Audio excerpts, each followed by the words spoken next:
दोस्तों सुजलॉन एनर्जी की बात करें तो यहाँ पे बहुत बड़ी अपडेट निकल के आ रही है। सुजलॉन एनर्जी का जो नया शेयर होल्डिंग पैटर्न आया है वहाँ पे ये बात अब क्लियर हो चुकी है कि मोतीलाल ओसवाल ने जम के खरीदारी की है। अब उनका नाम शेयर होल्डिंग पैटर्न में आ रहा है क्योंकि उनकी होल्डिंग 1% से ऊपर हो चुकी है। जिनकी भी होल्डिंग 1% से ऊपर होती है उन्हीं का नाम वापस शो होता है। तो आप देखिए मोतीलाल ओसवाल ने लगातार खरीदारी की है। पिछले दिनों प्रमोटर ने हिस्सेदारी बेची थी, उसमें भी जो मोतीलाल ओसवाल ने खरीदारी की थी। तो आप देख सकते हो कि मोतीलाल ओसवाल जम के खरीदारी कर रहे हैं। इसके अलावा एलआईसी का भी जम के निवेश हो रहा है। बहुत सारे लोग हैं जो काफ़ी ज़्यादा चिंतित भी है। पिछले दिनों स्टॉक की प्राइस थोड़ी सी नीचे क्या आ गई, उनको लगता है कि यहाँ पे हमारा नुकसान हो रहा है, हमारा ऐसा हो रहा है। लगातार बहुत सारे लोगों के कमेंट देखे, लेकिन ये नहीं देख रहे कि वो ₹2 का जो स्टॉक था 2020 के 5 वो इस समय 65 के आसपास है। बहुत बड़ा मल्टीबैगर साबित हो चुका है। जैसे कि बाजार में गिरावट का दौर शुरू हुआ तो ये भी स्टॉक 86 से नीचे आया, लेकिन अच्छे जो स्टॉक होते हैं वो वापस बहुत बेहतर करते ही है। हर कोई स्टॉक गिरावट की वजह से नीचे आए।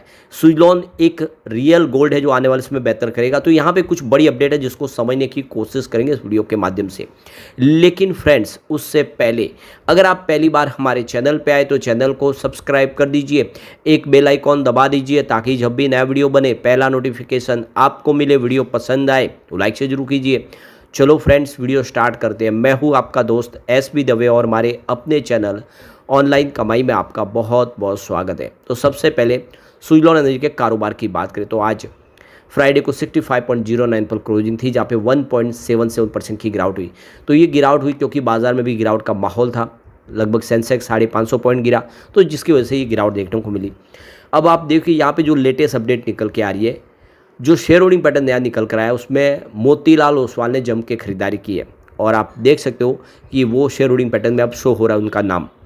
तो Motilal Oswal multi cap fund ने अप्रैल से जून 2025 की तिमाही के दरमियान सुजलॉन एनर्जी में काफ़ी बड़ी हिस्सेदारी खरीदी है। तो ये जानकारी बीएसई पर सुजलॉन एनर्जी लिमिटेड के लेटेस्ट शेयर होल्डिंग डेटा से मिली है। मार्च 2025 के तिमाही के अंत तक फंड में कंपनी में कोई हिस्सेदारी थी, यानी आप देखें तो उनका जो निवेश था वो 1% से नीचे था, इसलिए वहाँ पे शेयर होल्डिंग पैटर्न में उनका नाम शो नहीं हो रहा था। लेकिन अब जो लेटेस्ट शेयर होल्डिंग पैटर्न आया उसमें Motilal Oswal multi cap fund के पास जून के आखिरी तक सुजलॉन एनर्जी में 1.03% की हिस्सेदारी है। और 1% से ऊपर होते ही आप देखो कि शेयर होल्डिंग पैटर्न में कंपनी का नाम आ ही जाता है। तो आप देख सकते हो मोतीलाल ओसवाल के पास 14,08,19,085 शेयर है।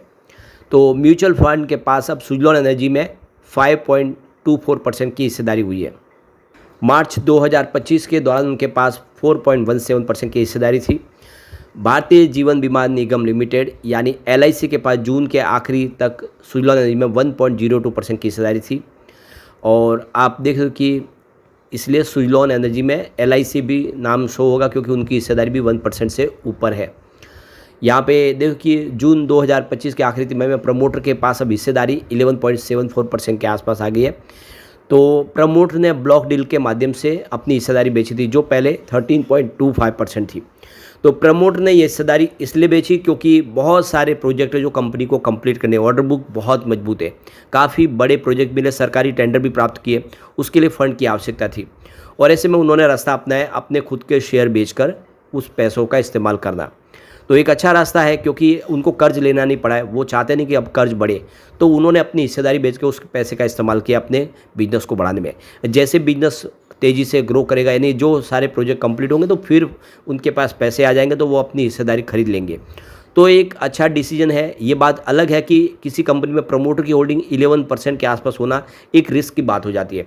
तो किसी भी कंपनी में कम से कम 30-40% की हिस्सेदारी कंपनी की प्रमोटर की होनी चाहिए, तो उनकी पकड़ कंपनी में मजबूत होती है। इस समय उनकी पकड़ इतनी मजबूत नहीं है क्योंकि हिस्सेदारी काफ़ी कम है, लेकिन कंपनी का बिजनेस मॉडल अच्छा है, कंपनी लगातार ग्रो कर रही है, तो ऐसे में चिंता कम हो जाती है। अब यहाँ पे रिटेल शेयर होल्डर की संख्या जून तिमाही के आखिर में घटकर 55.4 लाख रह गई है। मार्च 2025 में ये 56.12 लाख थी, यानी रिटेल इन्वेस्टर यहाँ पे घटे हैं। ये हर बार होता है कि रिटेल इन्वेस्टर जहाँ पे कमाने का मौका था वहीं पे निकल जाते हैं। अब सुजलॉन एक बहुत मजबूत स्टॉक है, उसके बाद भी रिटेल इन्वेस्टर को थोड़ी सी गिरावट देख के उनको डर लगता है क्योंकि स्टॉक पिछले दिनों नीचे आया 86 से अब 65 के आसपास है। ऐसे में यहाँ पे गिरावट में उन्होंने निकल गए जबकि यहाँ पे बड़े फंड हाउस जम के खरीदारी शुरू कर चुके हैं, म्यूचुअल फंड्स यहाँ पे निवेश कर रहे हैं। हालांकि प्रतिशत के हिसाब से शेयर होल्डिंग में देखें तो हिस्सेदारी जो है वो 25.03% के आसपास थी, जो मार्च में 25.12% के आसपास थी। तो होल्डिंग हल्की सी कम तो हुई है। अब यहाँ पे देख सकते हो कि सुजलॉन एनर्जी का जो शेयर है वो 18 जुलाई बीएससी पर लगभग 2% की गिरावट के साथ 65.07 पर बंद हुआ। फिलहाल कंपनी का जो मार्केट कैप है वो 89,100 करोड़ के आसपास है। शेयर 2 साल में 260% का शानदार रिटर्न दिया है, जबकि 3 साल में इसने 1000% का बम्पर रिटर्न दिया है और 3 महीनों में कीमत में 18% की वृद्धि हुई है। उसके बावजूद भी लोगों को लगता है कि स्टॉक बेहतर नहीं कर रहा है। तो आप देखेंगे और समझेंगे दूसरी कंपनियों से अगर मुकाबला भी करके तो सुजलॉन ने लगातार बेहतर प्रदर्शन किया है और मोतीलाल ओसवाल तो इसको लेकर बहुत ज़्यादा बुलिश है और वो अभी भी आगे आने वाले समय के लिए संभावना उनको लग रही है कि ये स्टॉक बेहतर करेगा। अब जैसे कि Q1 आने वाला है, पिछला Q4 काफ़ी बेहतर था। सुजलॉन ने देखा कि जनवरी मार्च के दरमियान 1182 करोड़ का बम्पर प्रॉफिट कमाया। यह 1 साल पहले के प्रॉफिट 254 करोड़ के मुकाबले 365% ज़्यादा है, यानी 250 करोड़ से सीधा 1200 करोड़ के आसपास प्रॉफिट पहुंच गया। तिमाही के दौरान कंपनी का रिवेन्यू भी सालाना आधार पर 73.2% की जंप के साथ देख सकते कि 3773 करोड़ तक पहुंच गया, यानी रिवेन्यू में भी ज़बरदस्त उछाल देखने को मिला। एबिटाडा 1 साल पहले 340 करोड़ के आसपास था, वो मार्च के दौरान 2025 में जून में बढ़ के 677 करोड़ तक पहुंच गया। एबिटाडा में शानदार वृद्धि हुई है। एबिटाडा मार्जिन देख सकते हो कि 15.6% के आसपास था, वो बढ़ते हुए देख सकते हो कि 17.9% पर पहुंचा है।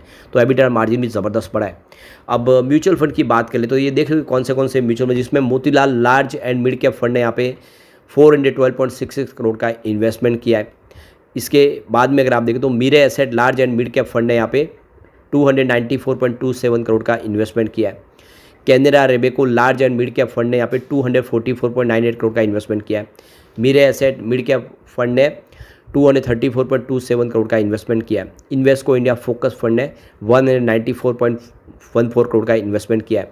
फिर इन्वेस्को इंडिया कॉन्ट्रा फंड ने 191 करोड़ का इन्वेस्टमेंट किया है और यूटीआई मिड कैप फंड ने यहाँ पे 175 करोड़ का इन्वेस्टमेंट किया है।